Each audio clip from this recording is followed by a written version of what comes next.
Hi there, I'm Dr. Lawrence here at the Deering Clinic. We're going to be talking about the level 1 core exercises. These exercises are going to be fundamental to help get you out of pain and get you feeling better. The first exercise of the level 1 program is going to be the McGill curl. To do this, we're going to have one leg bent, one leg straight, hands in the small of your back, and you're going to lift just these shoulder blades off, keeping those elbows on the table. The next exercise is going to be the glute bridge.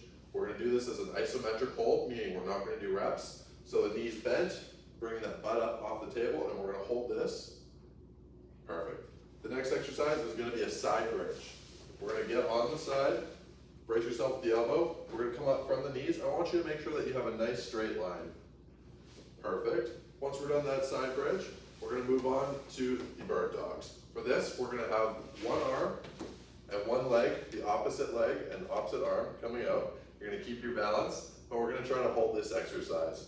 We're going to hold it for about 30 seconds, switch to the other arm and other leg, hold for about 30 seconds. And that goes with all the exercises we're doing here today. We're going to do a 30-second hold, take a break, progress to the next one.